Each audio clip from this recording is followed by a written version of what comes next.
விசுவாசிக்கிறவங்க ஒவ்வொருவரையும் தேவன் ஆசீர்வதித்து வழி நடத்துவாராக. யுனிவர்சல் ஆலயம் தேவனுடைய ராஜ்யத்தின் கவலைப்படுவதை நிறுத்துங்கள். இந்த நிகழ்ச்சி மூலமாய் ஒவ்வொரு நாளும் உங்களை நாங்கள் இந்த இடத்தில் சந்திக்கிறோம். தேவனுடைய வார்த்தையின் வழிகளை நீங்கள் கேட்டுக் கொண்டிருக்கிறீர்கள். அநேக மக்களுடைய வாழ்க்கையின் மாற்றமானதை நீங்கள் சாட்சிகளா இந்த இடத்துல பார்த்து கொண்டிருக்கிறீர்கள். இப்பொழுது இந்த நிகழ்ச்சியை பார்க்கிற உங்களுக்குள்ளாக இப்படியான ஒரு கேள்வி எழும்பலாம். இந்த மக்களுடைய வாழ்க்கை ஆசீர்வதிக்கப்படுகிறது, குணமாக்கப்படுகிறார்கள், விடுதலையாக்கப்படுகிறது. இந்த நபர்கள் ஆசீர்வாதமாய் இருப்பது போல என்னுடைய வாழ்க்கை ஏன் ஆசீர்வாதமாய் இந்த இடத்தில் இல்லை? அல்லது ஏன் இப்படியான பதில்கள் என் வாழ்க்கையிலே என்னுடைய குடும்பத்திலே நடப்பதில்லை? ஒருவேளை இந்த சாட்சியானது நிஜமா? இந்த நபர்கள் சொல்வது நிஜமா? இப்படியான ஒரு சந்தேகம் உங்களுக்குள்ளாக இந்த இடத்துல எழும்பக்கூடியதா இந்த இடத்துல இருக்கலாம். தவறில்ல. ஏன்னா எல்லோருடைய எண்ணமும் பல விஷயங்கள் இந்த இடத்துல யோசிக்கும். ஆனா நீங்க பார்க்கிற ஒவ்வொரு சாட்சிகளும் நிஜமானது. ஆமாக்கள், நீங்க பார்க்கிற ஒவ்வொரு சாட்சியும் நிஜமானது. நீங்க கேட்ட இதே கேள்வியை இந்த சாட்சியை சொல்கிற மக்களும் ஒரு நாள் இந்த இடத்துல கேட்டதுண்டு. ஆனா வித்தியாசம் எப்பொழுது ஏற்பட்டது? தேவனுக்கு இவர்கள் அனுமதி கொடுக்க தேர்ந்தெடுத்த அந்த நாள், அந்த நேரம், தேவனுடைய வார்த்தைக்கு கவனம் கொடுக்க இவர்கள் செவி கொடுத்த அந்த நாள், எல்லா சூழ்நிலையும் இந்த இடத்துல மாற்றப்பட்டது. தேவன் நம்மிடமிருந்து எதிர்பார்ப்பது எல்லாமே அவரை 100% சார்ந்தவராய், அவருக்கு உண்மை தன்மையாய் வாழ்வது. இது மட்டும்தான். நீங்க தேவனிடத்திலே உண்மை தன்மையானவராய், தேவனுடைய வழியை, தேவனுடைய விருப்பங்களை கீழ்ப்படுகிற ஒருவராய் உங்களை நீங்கள் அர்ப்பணிக்கும் பொழுதும் உங்களுடைய பிரச்சனை உங்க பிரச்சனை இல்லை, உங்க பிரச்சனை இப்பொழுது அவருடைய பிரச்சனை. அவர் தன் வல்லமையினால் உங்களுடைய வாழ்க்கையை மாற்றுகிறவராய் இருக்கிறார். இதுதான் ஒவ்வொரு சாட்சிகளிலும் மக்களுடைய வாழ்க்கைக்குள்ளாக நடப்பதை நீங்கள் இந்த இடத்தில் பார்த்தது. குணமாக்கல் நடந்ததற்கான காரணம், விடுதலைக்கு நடந்ததுக்கான காரணம், அசுத்தம் வெளியேற்றப்பட்டதுக்கான காரணம், சாபங்கள், பிரச்சனைகள், வியாதிகள் இந்த இடத்துல அவர்கள் சரீரத்திலிருந்து நீங்கியதற்கான காரணம், தன்னுடைய முழு வாழ்க்கையை அவர்கள் தேவனுக்கு, தேவனுடைய வழியிலே ஒப்படைத்ததினாலே. நீங்க என்ன சூழ்நிலை சந்திக்கிறீங்க? எந்த பிரச்சனையை சந்திக்கிறீங்க? எந்த கடினங்களை சந்திக்கிறீங்க? எனக்கு தெரியாது, தேவனுக்கு தெரியும். ஆனா தேவன் உங்களுக்கு ஏன் உதவி செய்யணும்? இந்த காரணமானது தேவனிடத்துல கொடுங்க. தேவனை, நீங்க எனக்கு உதவி செய்யணும். ஏன்னா நான் உங்களை நம்புறேன், நான் உங்களை கீழ்ப்படுகிறேன், என் விசுவாசத்தை உங்களிடத்துல காமிக்கிறேன், உங்களுடைய விருப்பமான செய்யறேன். அவர் உங்கள் வாழ்க்கைக்குள்ளாக தலையிடுவார். அவர் தன்னுடைய வல்லமையால் உங்களுடைய வாழ்க்கையானதை ஆசீர்வதிப்பார். இது உங்கள் திருமணத்திற்கும் பொருந்தும். ஆம், நீங்க யார் உங்க திருமணத்தில் பிரச்சனை சந்திக்கிறீங்களோ, உங்களுடைய கணவரோடு, உங்க மனைவியோடு நீங்க இந்த இடத்துல பல சூழ்நிலைகளை சந்திக்கிறவரா இந்த இடத்துல இருக்கிறீர்கள். குடும்பங்களுக்குள்ளாக அந்த ஒற்றுமையானதில்லை. உங்களுடைய கணவர் வேறொரு நபரோடு தவறான சகவாசத்தில் இருப்பதை நீங்கள் தெரிந்திருக்கிறீர்கள். ஆனால் உங்களால் எதுவுமே செய்ய முடியல. ஆனா என்ன செயல் செய்யப்பட்டது? இப்பொழுது நீங்க பார்க்கிற இந்த சாட்சி, இது உங்களுக்கு உதவி செய்யக்கூடிய ஒரு வழி நடத்துதலா இந்த இடத்துல இருக்க முடியும். தேவன் மாறாதவர் மக்களே. அதனுடைய அடையாளம் இந்த சாட்சியை பாருங்க, பிற்பாடு இணைந்திருக்கலாம்.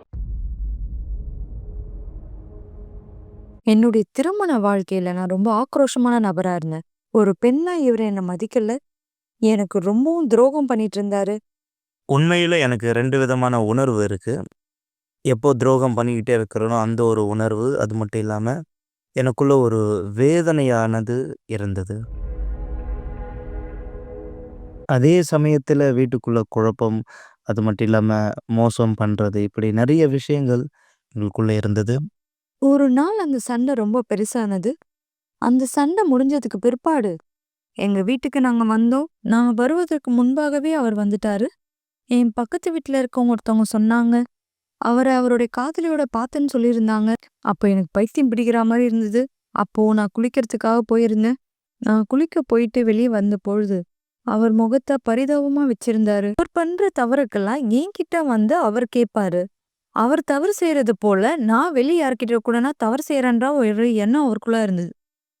எங்களுடைய பாத்ரூம்ல ஒரு இரும்பு ராடானது இருந்தது. அந்த இரும்பை நான் எடுத்தேன். என்னுடைய ஆடைய சரியா போடுறதுக்கு கூட எனக்கு நேரமானது இல்லை. நான் உடனே வெளியே போனேன். அந்த ராடோட, என்னுடைய டவலோட நான் அப்படியே வெளியே போயிருந்தேன். எல்லாத்தையும் அவர் மேல போடுறதுக்காக. எங்களுடைய மகள் ரொம்பவும் பயந்துட்டாங்க. வீட்டில் இருக்க எல்லா பொருளையுமே நான் உடைச்சிட்டேன். எங்களுடைய மேஜர், கேஸ் ஸ்டவ் எல்லாத்தையுமே உடைச்சிட்டேன். ஆமா, இன்னி வரையும் எனக்கு அந்த வலிகள் ஞாபகம் இருக்கு. இரும்ப தூக்கிட்டு வந்து எல்லாத்தையும் போட்டு அடிச்சல. ஆமா, நான் ரொம்ப பலனாலைங்களை அடிச்சேன். எல்லா பொருளையும் நான் போட்டு உடைச்சேன். எனக்கு இருந்த அந்த பயம் என்னன்னா, இந்த கோவத்துல என்ன சாவடிக்கிறது, இல்லன்னா அவள சாவடிக்கணும். இதுதான் இருந்தது.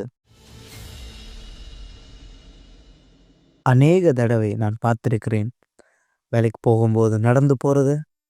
என்னுடைய நண்பர்கள் சொல்லுவாங்க, எப்பவுமே என்னுடைய மனைவிய கவனிச்சுக்கிட்டே இருக்காங்கன்ட்டு.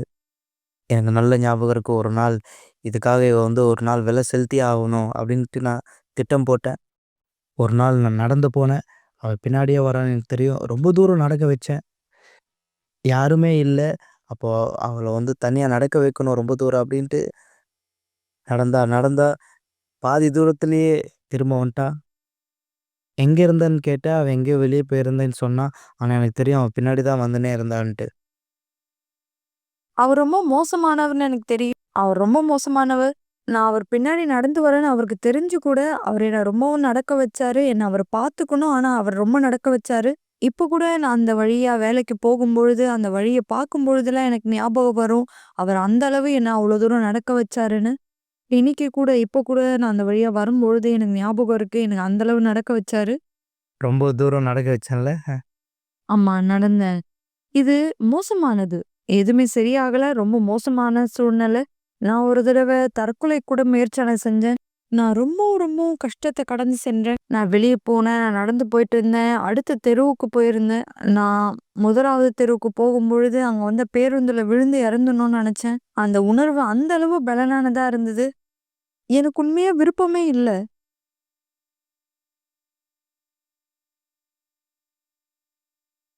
அன்னைக்கு அந்த விஷயம் இது மட்டும் தான் அவங்களுக்காக இருந்தது. கொஞ்ச நேரம் கழிச்சு நான் அமைதியா இருந்தேன். நான் செய்றதுக்கு எதுவுமே இல்லாம இருந்தது. அவர் வந்தாரு. ரொம்ப சமாதானத்தோட எதுவுமே நடக்காதது போல அவர் உள்ள வந்தாரு. அவர் ரொம்ப சோர்வா இருந்தாரு. அவர் போய் தூங்கிட்டாரு.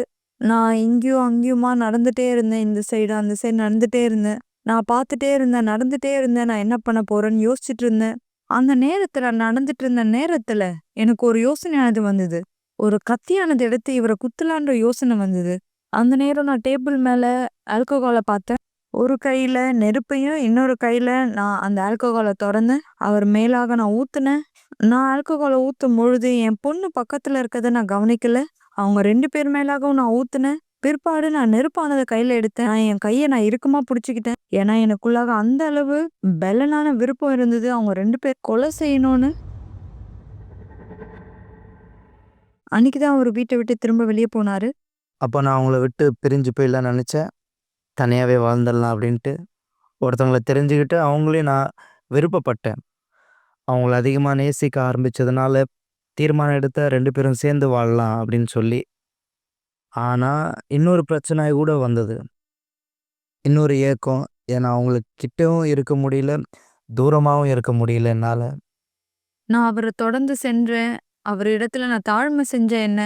நீங்க என் கூடயே இருங்க. நான் உங்கள ஏத்துக்கிறேன். யார் என்ன சொன்னாலும் பரவால்ல. நான் அப்படி சொன்னது உங்களுக்கு ஞாபகம் இருக்கா? ம். என்ன நடந்திருந்தாலும் பரவால்ல. ஆனா நீங்க என் கூட இருங்கன்னு நான் சொல்லியிருந்தேன்.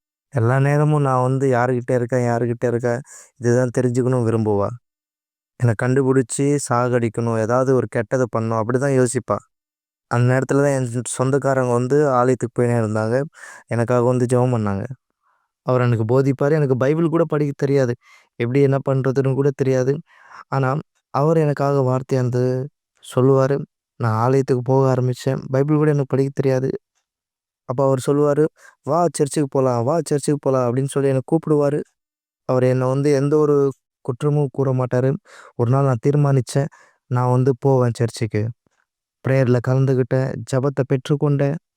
அன்னையிலிருந்து நான் தீர்மானம் எடுச்சேன். ஒவ்வொரு நாளும் சர்ச்சுக்கு போவேன்ட்டு. நான் போனேன், ஞானஸ்நானம் எடுத்தேன். பிற்பாடு நான் யார்கிட்ட வந்து உறவா இருந்தேனோ, அவங்களையும் கூப்பிட்டாரு. பிற்பாடு நானும் கூப்பிட்டேன். நான் எந்த கூட்டத்தில கலந்துக்கிட்டேனோ, அவங்களும் இருந்தாங்க அந்த கூட்டத்தில. அவர் என்ன ஆலயத்துக்கு கூப்பிட்டாரு. நான் அவர அன்பின் சிகிச்சைக்கு கூப்பிட்டேன். எப்போ நாங்க 2 பேரும் இணைந்து உட்கார்ந்திருந்தோமோ, நான் அந்த அளவு சந்தோஷமா இருந்தேன். என்னுடைய அன்பானவர் என் பக்கத்துல இருக்கார். அப்படி நாங்க உட்கார்ந்துட்டு இருக்கும்போது அவர் திரும்பி பார்ப்பாரு. ஏன்னா, அந்த பொண்ணு அங்க வந்துட்டு இருந்தா. அந்த நேரத்துல எனக்கு ரொம்ப பெலனா உணர்ந்தேன். எனக்கு ரொம்ப பரிதவிப்பா இருந்தது. அந்த நேரம் எனக்கு ரொம்ப பரிதவிப்பா, ரொம்பவும் பதட்டமா, நான் என்ன செய்யணும்னு தெரியாத மாரி ஒரு பதட்டமான நிலைமையா இருந்தது. எனக்குள்ளாக ஒரு கசப்பான உணர்வா இருந்தது. ரொம்ப கஷ்டமா இருந்தது. என்னுடைய சூழ்நிலை பார்த்தீங்கன்னா, இந்த பக்கமா, அந்த பக்கமான்னு தெரியல.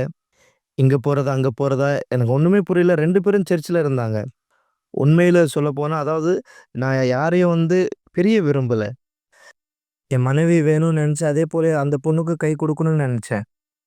நான் ரொம்ப பரிதவிப்பா இருந்தேன். ஏன்னா நான் எனக்காக வாழல, அவளுக்காக தான் வாழ்ந்துட்டு இருந்தேன். நான் அப்போ வித்தியாசமா வேலை செய்ய ஆரம்பிச்சேன். அவளுடைய உட்புறத்தை நான் பார்த்துக்க ஆரம்பிச்சேன். ஒரு நாள் ஒரு உபதேசத்தை கேட்டேன். ஒரு நாள் மனம் திரும்புறதை பற்றி பேசியிருந்தாங்க. யாரை காயப்படுத்திருக்கிறீங்களோ போய் மன்னிப்பு கேளுங்க. ஒருவேளை நீங்கள் அப்படி வாழ்கிறீங்க, மன்னிக்க முடியாத ஒரு தவறான வாழ்க்கை. ஒரு நாள் நான் தீர்மானித்த அந்த இரவு, நான் எந்த ஒரு பெண்ணோட கூட பேசினிருந்தனோ அந்த தொடர்பை உடைக்கணுன்ட்டு அந்த வீட்டு வாசலில் நின்று இனிமேல் எனக்கு எந்த சம்மந்தம் இல்லை. ஃபோன் பேசுறது, வெளியே கூட்டிகிட்டு போகிறது எதுவுமே இல்லை. ஏன்னா அந்த ஒரு வார்த்தை என்னை தொட்டது. எல்லாத்தையும் நான் நிறுத்திட்டேன். என் பழைய வாழ்க்கையை, என்னுடைய மனைவிக்கு நான் உண்மையாக இருப்பேன்னு தீர்மானித்தேன். இப்படிப்பட்ட சமயத்தில் இஸ்ரவேல் சிறப்பு நிகழ்ச்சி வந்தது. அப்போ எனக்குள்ளாக ஒரு புது மனுஷனாக நான் மாறணும்னு தீர்மானித்தேன். திரும்ப நான் தண்ணீரில் ஞானஸ்நானம் எடுத்த புது மனுஷனாக மாற, அது மட்டும் இல்லாமல் அவ கூட ஞானஸ்நானம் எடுக்க தீர்மானித்தா. நாங்கள் உங்களுடைய தியாகத்தை சமர்ப்பிக்கக்கூடிய அந்த நேரத்தில் நாங்கள் இருவரும் ஆண்டவருடைய பீடத்தின் மேலே இருந்தோம்.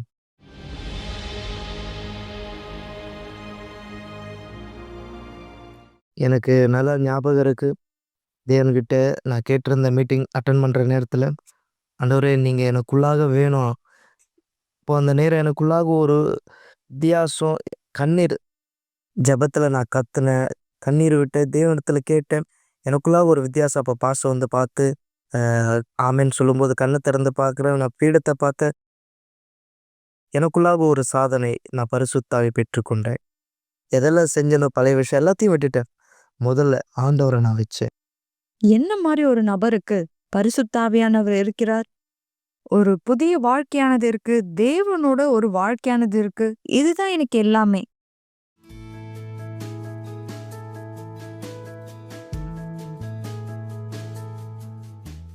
எங்களுடைய புதிய வாழ்க்கை பயணத்தை 2 பேரும் இணைஞ்சு ஆரம்பிச்சோம். அன்பின் சிகிழ்ச்சியில தான் எல்லாமே ஆரம்பிச்சது. நாங்க இருவர் மட்டும்தான், நானும் அவரும் தான். நாங்க சேர்ந்து புதிய வாழ்க்கை ஆரம்பிச்சோம். நான் எந்த அளவு கத்துக்கிட்டேனோ அவரும் அந்த அளவு கத்துக்கிட்டாரு. ஒரு பெண்ணாக, ஒரு மனைவியாக எப்படி இருக்கணும்னு நான் கத்துக்கிட்டேன். ஒரு கணவரா எப்படி இருக்கணும் அவர் கத்துக்கிட்டாரு. இப்போ என்னுடைய மனைவி என்ன சொல்கிறான்னா, வெறும் தலைமுடிக்கு க்ரீம் போடுறதுக்கு மட்டும்தான். இது எதுக்கு சொல்கிறேன்னா, அதாவது சண்டை போடுறது கிடையாது, வேறு எதுவுமே இல்லை. தேவன் எல்லாத்துலேருந்து விடுதலை கொடுத்துருக்கார். நான் ஒரு நாள் வீட்டில் இருக்கும்போது என்னுடைய ஃபோன் கால் அடித்தது. என்னுடைய முன்னாள் காதலி வந்து ஃபோன் பண்ணியிருந்தா. அப்போ நான் சொன்னேன், என்னதான் வேணும்? அப்போ அவங்க சொல்லியிருந்தாங்க, தேவையில்லாத ஃபோன் வந்தால் எடுக்க மாட்டேன். ஞாபகம் இருக்கா? இந்த விஷயங்கள் வந்து நாங்கள் தொடர்ந்து ஒரு வேலை செஞ்சுருந்தா 3 பேரும் ஒரு பாவத்தில் விழுந்திருப்போம். தேவனுக்கு ஒரு உகந்த காரியமாக இருந்திருக்கு. அதை எல்லாத்தையும் நான் விட்டுட்டேன். வாழ்க்கையே அழிக்கப்பட்டதாக மாறி இருக்கும். இப்போ அவங்க தேவனுடைய மனுஷியாக இருக்காங்க. தேவனுக்கு மகிமை. அவர் இது எல்லாமே செய்யாம இருந்திருந்தான்னா, நான் ஆண்டவராகிய இயேசு கிறிஸ்துவை தெரிஞ்சுக்க வாய்ப்பே இல்லை. இது எல்லாம் நடந்ததுக்கு அப்புறம் நான் தண்ணீர் ஞானஸ்தானம் பெற்றுக்கொண்டேன். பரிசுத்த ஆவியானவர் அபிஷேகம் பெற்றுக்கொண்டேன். நான் பரிசுத்த ஆவியானவரால பிறந்திருக்கேன்ற உறுதியோட நான் எப்படி இருக்கேன்னா, நான் இப்போ அவங்களுடைய தோழியா இருக்கேன். அவங்க கூட இவரால ஏமாற்றப்பட்டாங்க. நான் அவங்கள மன்னிச்சிட்டேன்.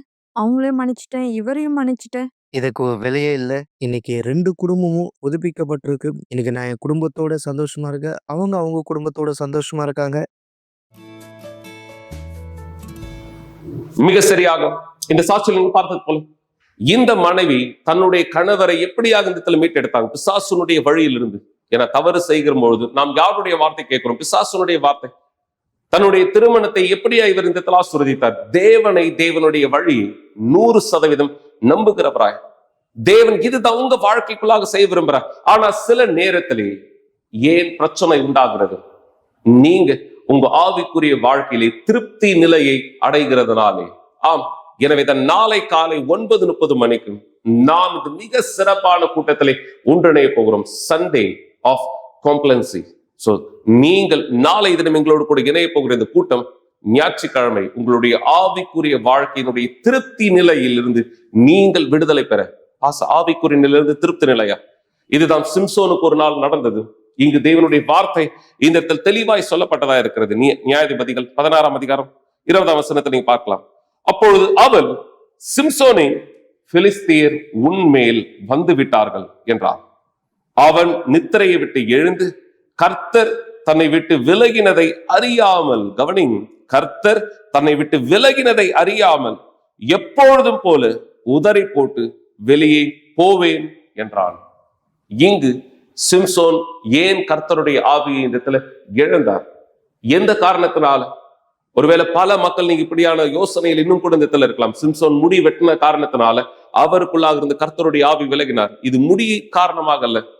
அவர் வைத்திருந்த அந்த முடியானது இந்த இடத்துல காரணம் அல்ல. அவர் தேவனுடைய வார்த்தைக்கு கவனம் இல்லாமல் கீழ்ப்படியாமல் போனதுனாலே, இதுதான் கர்த்தருடைய ஆவி அவர் விட்டு வெளியே போனதுக்கான காரணம். இந்த நாள் பல மக்கள் ஆவிக்குரிய நிலையிலே திருப்தி அடைந்தவராய் தன் வாழ்க்கையானது போதும், இதுதான் என்னுடைய நிலைமை, இதான் என்னுடைய தகுதி, இதான் என்னுடைய வாழ்க்கை என்று திருப்தி நிலையிலே தேவனுடைய வழிகளிலே அவர்கள் பாதி நிறுத்தப்பட்டவராய், அல்லது தேவன் இனியும் அவர்கள் வாழ்க்கையில தலையிட முடியாதபடி அவர்களை தேவனை தடுத்து நிறுத்தியது போல வாழ்ந்து கொண்டிருக்கிறார். எனவே தான் நாளை காலை 9:30 மணிக்கு நாம் இந்த ஆவி எதிர்த்து போராட போகிறோம். தேவனுடைய பதில் உங்க வாழ்க்கைக்குள்ளாக வரும்படியாகும். மக்களே, தேவன் வல்லமையிலே உங்களுக்கு உதவி செய்ய தயாரா இருக்கிறார். ஏற்றுக்கொள்ள நீங்க தயாரா? நீங்க அவருக்கு இடம் கொடுக்கும் பொழுது உங்க வாழ்க்கை எப்படியான மாற்றத்தை நோக்கி போகும், உங்க வாழ்க்கையில இருக்கிற அநீதி எப்படி நீதியானதா இந்த இடத்துல மாற்றப்படும். இந்த சாட்சியை பாருங்கள், நீங்களே புரிந்து கொள்ளும்படியாக. வணக்கம், என் பேர் ஜெனிஃபர். நான் யூனிவர்சல் ஆலயத்துக்கு முதல் தடவை வரும்போது எங்க அம்மா தான் என்னை கூட்டிட்டு வந்தாங்க. என்னுடைய உறவினர்கள் எங்க அம்மாவை வந்து வர சொன்னதுனால அப்ப எங்க அம்மா வந்து விசுவாசம் என்னன்னு கத்துக்கிட்டாங்க. பிற்பாடு தொடர்ந்து நான் வந்துட்டே இருக்கும்போது நான் வளர வளர விசுவாசம்னா என்னன்னு நான் கத்துக்கிட்டேன். ஏன்னா என்னுடைய குடும்பத்துல பல பிரச்சனைகளை நான் பார்த்தேன். என்னுடைய குடும்பத்துல எங்க அம்மாக்கும் எங்க அப்பாவுக்கும் அதிகமான சண்டை நடக்கும். ஒவ்வொரு நாள் இரவு வந்து நாங்க நைட்ல தூங்காம வெளியவே தான் இருப்போம். ஏன்னா எங்க அப்பா எங்க அம்மாவை அடிச்சு துரத்திடுவாரு. ஸோ அந்த விஷயத்தெல்லாம் நான் பார்க்கும்போது எனக்குள்ள உண்மையாவே ஒரு கவலையானது இருந்தது. அதனால எங்க அம்மா வந்து என்னை எங்க வீட்டுல வச்சுக்காம என்னுடைய சித்தி வீட்டுல விட்டாங்க. நான் அவங்க வீட்டுலதான் வளர்ந்தேன். நான் இப்படிதான் ஆலயத்துக்கு வந்துட்டு இருந்தேன். அப்ப எனக்குள்ள வந்து தனியா இருக்க மாதிரியே ஒரு எண்ணமானது இருக்கும். யாருமே எனக்குன்னு இல்லை அப்படின்ற ஒரு கவலை எனக்குள்ள அதிகமா இருந்தது. அப்போதான் நான் பரிசுத்தாவிய பத்தி கேள்விப்பட ஆரம்பிச்சேன். நான் அந்த நேரத்துல யோசிச்சேன். ஏன்னா அப்போ வந்து சொல்லப்பட்டு இருந்தது, யார் தேவனுடைய ராஜ்யத்தையும் நீதியையும் தேடுறாங்களோ அவங்களுக்கு எல்லாமே கொடுக்கப்படும். அந்த வார்த்தையை நான் எனக்குள்ள கெட்டியமா எடுத்துக்கிட்டேன். ஏன்னா நான் அந்த நேரம் பார்த்தேன், என் வாழ்க்கை எல்லாமே வந்து சரியான விதத்துல இல்லை, எல்லாமே ஒழுங்கா இல்லாம மோசமானதா போயிட்டு இருந்தது. என் குடும்பத்திலயும் சரி, என்னுடைய படிப்பிலையும் சரி, எல்லா விஷயத்திலயுமே நான் சுத்தி எந்த இடத்துக்கு போனாலுமே எல்லாமே மோசமானதா தான் இருந்தது. அப்படி இருக்கும்போது நான் அந்த வார்த்தை கேட்கும்போது எனக்குள்ள ஒரு புது மாற்றமானது வந்தது. ஏன் இந்த வார்த்தை எனக்காக வருது, இப்ப நான் என்ன செய்யணும், இது எதுக்காக என் காதுல படுது அப்படின்ட்டு நான் வந்து யோசிச்சேன். சோ அப்படி இருக்கும்போது நான் அதை பத்தி தெரிஞ்சுக்க ஆரம்பிச்சேன். பரிசுத்தாவினா என்ன, பரிசுத்தாவி கிடைச்சா உண்மையா எல்லாமே மாறிடுமா அப்படின்ட்டு, அந்த ஒரு எல்லாமே மாறிடுமா அப்படின்ற ஒரு ரகசியத்துக்காக தான் நான் வந்து என்ன பண்ணேன்னா பரிசுத்தாவியே தேட ஆரம்பிச்சேன். அது வரைக்கும் எனக்கு வந்து எதுவுமே தெரியாது. பரிசுத்தாவினா என்ன, அதை எப்படி தேடணும் அப்படின்ட்டு எதுவுமே தெரியாது. ஆனா பரிசுத்தாவியை தேடணுன்ற ஆர்வம் எனக்குள்ள வரும்போது ஒவ்வொரு நாளும் நான் ஆலயத்துக்கு வர ஆரம்பிச்சேன். பரிசுத்தாவினா என்னன்னு நான் கத்துக்கிட்டேன். தொடர்ந்து என்னுடைய விசுவாசத்துல நான் முன்னோக்கி போயிட்டு இருந்தேன். பரிசுத்தாவியை நான் பெற்றுக்கொண்டேன். நான் பரிசுத்தாவியை பெறும்போது என்னுடைய குடும்பத்துல நான் மாற்றத்தை பார்த்தேன். ஏன்னா நான் முதலாவது தேவனுடைய ராஜ்யத்தை தேடினேன், அவருடைய நீதியை தேடினேன். சோ அப்படி இருக்கும்போது நான் அவரோட ஆவியை பெறும்போது அந்த சந்தோஷத்தை யாராலையுமே நிரப்ப முடியாது. ஏன்னா அந்த சந்தோஷம் வந்து நான் இத்தனை நாள் வந்து தனிமையில இருக்கேன், என்னை பார்த்துக்க ஆள் இல்லைன்னு நான் உணர்ந்தேன். ஆனா இன்னைக்கு இல்ல, எனக்கு கூட தேவன் இருக்காரு, எனக்குள்ள வந்து யாரோ இருக்காங்க, என் கூட நான் யாரோ ஒருத்தவங்க இருக்காங்க என்னை பார்த்துக்கிறதுக்காக, என்னை வழி நடத்துறதுக்காக அப்படின்ற மாதிரிதான் எனக்கு இருந்ததே தவிர்த்து நான் தனியா இருக்கேன்ட்டு ஒரு பொழுதும் இல்ல. அதே மாதிரி நான் ரொம்ப சந்தோஷமா இருந்தேன். பிற்பாடு நான் என் குடும்பத்துக்காக நான் போராட ஆரம்பிச்சேன். என் குடும்ப சூழ்நிலை மாறிட்டே வந்தது. ஆனா இப்படி நான் வந்து என்னுடைய விசுவாசத்துல பலனோடு முன்னோக்கி போயிட்டே இருக்கும்போது திடீர்னு ஒரு விபத்தானது எனக்கு ஏற்பட்டது. அது விபத்துன்னு கூட சொல்ல முடியாது. ஏன்னா நான் என்னுடைய வீட்டுல இருந்தேன். வீட்டுல நான் நார்மலா நின்னுட்டே இருக்கும்போது திடீர்னு நான் கீழே விழுந்தேன். நான் கீழே விழும்போது ஓகே, நார்மலா ஏதோ கீழே விழுந்துட்டோம், ஏதோ கால் ஏதோ வலிக்கிறதுனால கீழே விழுந்துட்டோம் அப்படின்ற மாதிரி நான் யோசிச்சேன். ஆனா நான் கீழே விழுந்ததுக்கு அப்புறம் என்னால எழுந்துக்கவே முடியல. என்னாச்சு, ஏன் எழுந்துக்க முடியல அப்படின்ட்டு பார்க்கும்போது என்னால சுத்தமா என் காலை வந்து அசைக்க முடியல, எதுவுமே பண்ண முடியல. கால் வந்து கடகடன்னு வீங்க ஆரம்பிச்சிருச்சு. அப்படி இருக்கும்போது எங்களுடைய வீட்டுல கூட அந்த நேரத்துல யாருமே கிடையாது. நான் இருந்தாலும் எப்படியோ போன் பண்ணேன். என்னுடைய அம்மா, என்னுடைய என்னுடைய பாட்டி யாராவது வந்து என்ன கூட்டிட்டு போறதுக்காக உடனே நாங்க வந்து ஹாஸ்பிட்டல் போயிருந்தோம். அப்ப டாக்டர் சொன்ன ஒரே விஷயம், காலுடைய எலும்பு உடைஞ்சு, முட்டி எலும்பு மொத்தமா உடைஞ்சு, ஜவ்வு வந்து கீழ இருந்து மொத்தமாவே அறந்துடுச்சு அப்படின்னு சொல்லியிருந்தாங்க. அந்த நிமிஷம் வந்து என்னால வந்து அத யோசிச்சு கூட பார்க்க முடியல. எப்படி நார்மலா நான் நின்னுட்டு இருக்கும்போது கீழ விழுந்ததுக்கு, ஏன் இவ்ளோ ஒரு சூழ்நிலை அனுமதிக்கப்படுது? ஏன் இவ்ளோ விஷயம் நடக்குது? நான் எதுவுமே கூட பண்ணலையே. ஏன்னா என் வீட்ல இருக்கவங்க எல்லாருமே என்ன திட்டினாங்க. "நீ ஏதாவது பண்ணியிருப்ப. நீ ஏதாவது பண்ணியிருந்தா தான் உன் கால் இந்த அளவுக்கு மோசமா மாறியிருக்கும்னு." அது என் வாழ்க்கையில சொல்ல முடியாத அநீதியா இருந்தது. நான் கடந்து போன அந்த சூழ்நிலை. எனக்கு அவ்ளோ வலியானது இருந்தது. ஏன்னா, என்னால யோசிச்சு கூட பார்க்க முடியல. ஏன் அந்த விஷயம் நடந்ததுன்னு சொல்லி. எனக்கு உண்மையாவே அந்த அளவு கோவம் வந்தது. நான் எதுவுமே பண்ணாம எதுக்காக இது அனுமதிக்கப்படுது? ஏன் என் கால் இப்படி இருக்கு? அப்படின்ட்டு. தொடர்ந்து நாங்க ஹாஸ்பிட்டல் போனோம். டாக்டர் ஃபர்ஸ்ட் நாங்க ஹாஸ்பிட்டல் போம்போது, "இது சரி செஞ்சிடலாம். மாத்திரையினால சரி பண்ணிடலாம். ஊசி போடுறோம்." அப்படின்னு சொன்னாங்க. நானும் தொடர்ந்து 6 மாசம் கிட்ட மாத்திரை எடுத்துட்டே வந்தேன். ஆனா எதுவுமே மாறல. இருக்க இருக்க என் கால் வந்து மோசமான நிலைமைக்கு தான் மாறுச்சு. இப்படி மாறிட்டே இருக்கும்போது, நாங்க தொடர்ந்து ஹாஸ்பிட்டல் போனோம். திடீர்னு டாக்டர் சொன்னாங்க, "இந்த கால் வந்து இருக்க எல்லா நரம்பையுமே வந்து அழிச்சிட்டு வருது. இந்த எலும்பும் கூடல, ஜவ்வும் கூடல. உங்களுக்கு என்ன பிரச்சனைன்னே தெரியல." அப்படின்னு சொல்லிட்டாங்க. கால் வீக்கம் அதிகமாயிட்டே இருந்தது. காலுடைய முட்டிக்கு பக்கத்துல ஹோல்ஸ் போட்டு அந்த நீரெல்லாம் கூட எடுத்தாங்க. அந்த ரத்தம் எல்லாத்தையுமே வந்து எடுத்தாங்க. அந்த வலி ரொம்ப கொடூரமானதா இருந்தது. எதுக்காக? நான் இப்படி ஒரு விஷயத்த வந்து சந்திக்க வேண்டிய வேலையே இல்ல. ஆனா எதுக்காக இவ்ளோ வலிய நான் சந்திக்கிறேன் அப்படின்ட்டு கூட நான் வந்து பல தடவ யோசிச்சிருக்கேன். அந்த நேரம் வந்து உண்மையாவே அது ரொம்பவே வலிக்கக்கூடியதா இருந்தது. இருந்தாலும் வந்து என்னுடைய பிரேயர்ல வச்சுட்டு நான் முன்னோக்கி போயிட்டே இருந்தேன். இல்ல ஏதாவது ஒரு மாற்றம் வரும். இத நான் ஏத்துக்க மாட்டேன்னு சொல்லி நான் தொடர்ந்து போயிட்டே தான் இருந்தேன். ஆனா இது வந்து ஏறக்குறைய 1 1/2 வருஷத்துக்கிட்ட வந்துடுச்சு.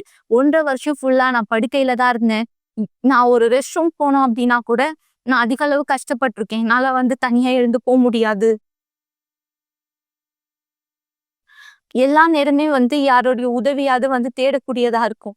ஏன்னா, அது வந்து சுலபமானது கிடையாது. நான் குளிக்கிறதா இருக்கட்டும், நான் எங்கேயாவது போணும்னாலும் என்னால முடியாது. நான் வீட்ல தனிமையில தான் இருந்தேன் அந்த நேரம். என்னால எங்க அம்மாவும் வந்து அதிகமா கஷ்டப்பட ஆரம்பிச்சாங்க. இந்த சூழ்நிலை நடக்கும்போது, இல்ல தேவன் இருக்காரு. இது அனுமதிக்கப்படுதுன்னா ஏதோ ஒரு காரணத்துக்காக அப்படின்ட்டு தொடர்ந்து நான் முன்னோக்கி போக ஆரம்பிச்சேன். தொடர்ந்து வந்து நான் ஜெபத்துல மட்டும் தான் வச்சேன். இல்ல தேவனே நான் ஏத்துக்க மாட்டேன் அப்படின்ட்டு அந்த 1 1/2 வருஷம் நான் தனியா இருந்தா கூட தேவன் என் கூட இருக்காரு. என்ன பலப்படுத்துவாருன்னு தேவனிடத்துல போராடினேன். இந்த ஒரு அநீதியை நான் ஏத்துக்க மாட்டேன். எப்ப இது மாறும் அப்படின்னு சொல்லி. கடைசியா நாங்க வந்து புத்தூர் கட்டு போட்டோம். அதுலயும் எதுவுமே சரியாகல. ஏன்னா, சேர்ந்து வந்த ஜவ்வோடு கூட சேர்ந்து அந்த முட்டி எலும்பு சுக்குநூறா உடைஞ்சதுனால, அது வேற தசையில போய் வளர்ந்து, வேற ஒரு அந்த முட்டி எலும்புடைய பீஸ்லாம் வந்து அந்த ஜவ்வோடு கலந்து மொத்தத்தையுமே அழிக்க ஆரம்பிச்சுடுச்சு.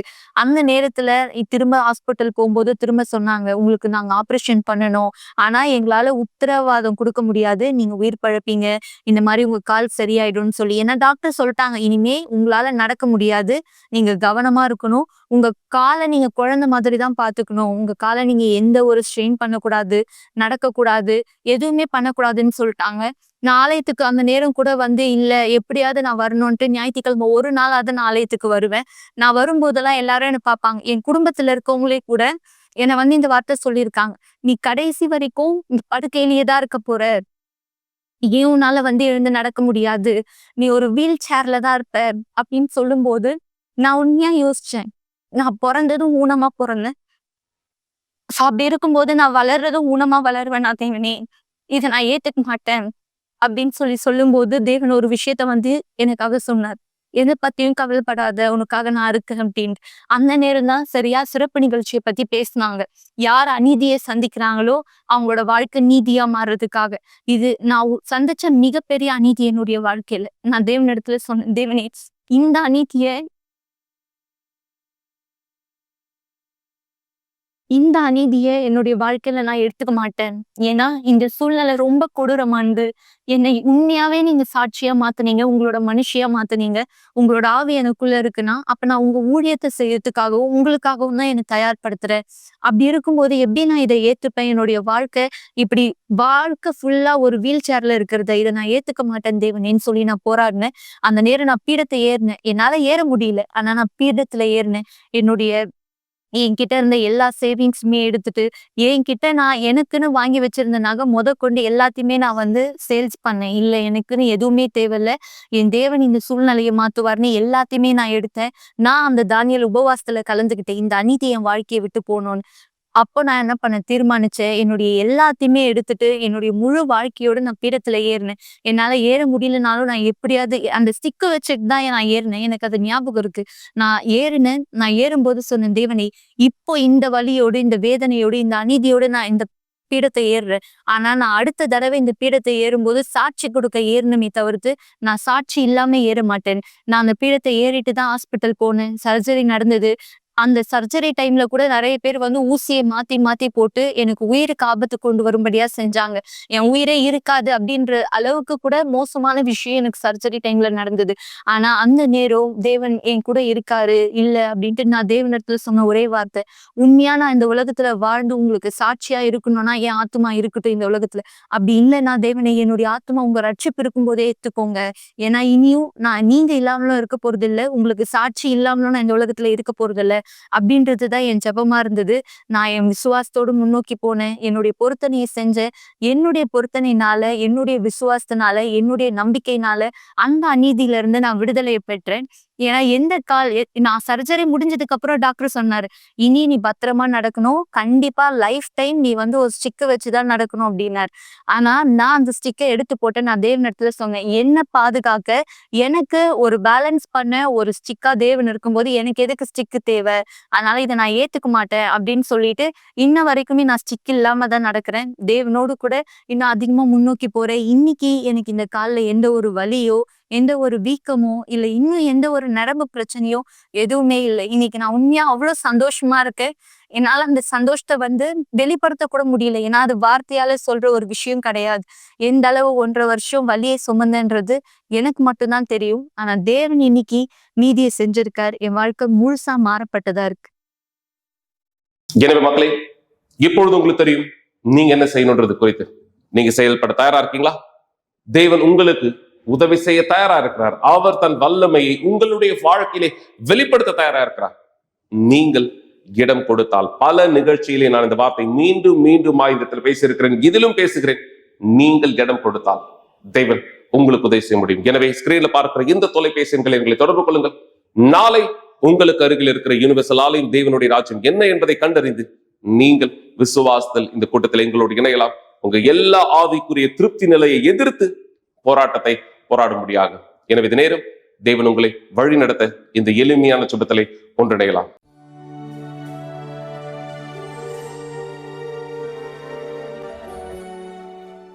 ஜெபம் தேவனுடனான நம்முடைய தொடர்பாகும். நீங்கள் சாட்சிகளை பார்த்தீர்கள், நீங்கள் வார்த்தையை கேட்டீர்கள். ஆனால் இப்பொழுது தயவு செய்து கண்களை மூடியிருங்கள். ஜெப நேரத்திற்காய் நாம் நம்மை ஆயத்தப்படுத்திக் கொள்ளலாம். எங்கள் ஆண்டவராகிய இயேசுவே, என் தெய்வாவியானவரே, இதோ இந்த நேரம் இந்த மக்கள் சாட்சிகளை இந்த இடத்தில் பார்த்தது போல, இந்த சாட்சிகள் தற்செயலா இந்த இடத்தில் நடந்ததல்ல. இந்த சாட்சிக்கான விலையை இவர்கள் இந்த இடத்தில் செலுத்தினார்கள். இந்த தேவன் இந்த நிகழ்ச்சியை பார்த்து கொண்டிருக்கிற பல மக்களுக்கு இதே பதில்கள் தேவை, ஆசீர்வாதங்கள் தேவை, வழிநடத்தல் தேவை. ஆனால் இந்த தேவன் இது வெறும் நிகழ்ச்சியை பார்ப்பதனாலும் இன்னொருவருடைய சாட்சிக்கு கரங்களை தட்டுவதனாலும் இவர்கள் வாழ்க்கையில் நடைபெறப் போவதில்லை. இந்த சாட்சிகளிலே இவர்கள் எப்படி உமக்கு கீழ்ப்படிந்தார்களோ அதே வழியிலே பார்த்து கொண்டிருக்கிற இந்த மக்களும் கீழ்ப்படிவார்களே, ஆனால் இவர்களும் அடுத்த சாட்சிகளாய் இடத்தில் மாற்றப்பட முடியும். எனவேதான் தேவனே ஆண்டவராகிய இயேசுவே, எல்லா விதமான பாரங்கள், எல்லா அசுத்தத்தினுடைய வேலைகள், எல்லா இருளுடைய திட்டத்திலிருந்து இந்த மக்களுக்கு நீர் இந்த விடுதலை கொடுக்கும்படியாய் உம்முடைய வல்லமையினாலே இந்த தேவனுடைய வாழ்க்கையை மாற்றும்படியாய் கேட்கிறேன். என் தேவனே ஆண்டவராகிய இயேசுவே, குழப்ப நிலைகளிலே தான் என்ன செய்வது என்று வழி தெரியாத சூழ்நிலையில இருக்கிற இந்த மக்களுக்கு நீர் உதவி செய்ய எவ்வளவு தயாரா இருக்கிறீர் என்பதை காண்பீங்க. இந்த நபர் இந்த இடத்துல தேவனை சந்தேகத்திற்குள்ளாக இருந்தால் இந்த சந்தேகத்தினுடைய ஆவியில் இருந்தவரை விடுதலையாகும் உம்முடைய வழிகள் அவர்கள் அறிந்து கொள்ளும்படியாக. எனவேதான் தேவனை ஆண்டவராகிய இயேசுவே, இதோ இந்த நிகழ்ச்சியை பார்த்து கொண்டிருக்கிற ஒவ்வொருவரும் இந்த தேவனை இவர் யார் என்று எனக்கு தெரியாது, எந்த சூழ்நிலையில் இருக்கிறார் என்று தெரியாது, இப்போதே தவறான யோசனைகளுக்கு இல்லாத இந்த இருக்கிற இந்த மக்கள் தெளிந்த சிந்தனை பெறட்டும். தற்கொலை குறித்து யோசித்துக் கொண்டிருக்கிறவர், தன்னுடைய உயிரை அழித்தால் தான் பிரச்சனை தீரும் என்று நினைத்துக் கொண்டிருக்கிற இந்த நபருடைய சிந்தனையில் இருக்கிற எல்லா சுத்தங்கள் தேவனே உம்முடைய வழி இவர் வாழ்க்கைக்குள்ளாக இந்த தலையிட, உம்முடைய விருப்பம் இவர்கள் வாழ்க்கையை ஆசீர்வதிக்க, உம்முடைய சமாதானம் சந்தோஷம் இடத்தில் வர இந்த மக்களுக்கு நீர் உதவி செய்வீராக. இவருடைய நாளை, இவருடைய வாழ்க்கையை, இவருடைய வழிகளை உன் கைகளில் ஒப்புவிக்கிறேன், ஆசீர்வதிக்க கேட்கிறேன் இயேசு கிறிஸ்துவின் பெயரால், ஆமென். தேவன் உங்களுக்கு உதவி செய்கிறார். அவர் வழி நடத்தலை கொடுக்க தயாரா இருக்கிறார், நீங்கள் அனுமதித்தார். எனவே நாளை காலை 9:30 மணிக்கு இந்த சிறப்பான கூட்டத்திலே நீங்கள் எங்களோடு கூட ஒன்றிணையுங்கள். தேவன் உங்களோடு இருக்கிறார். சென்று வாருங்கள் மக்களே.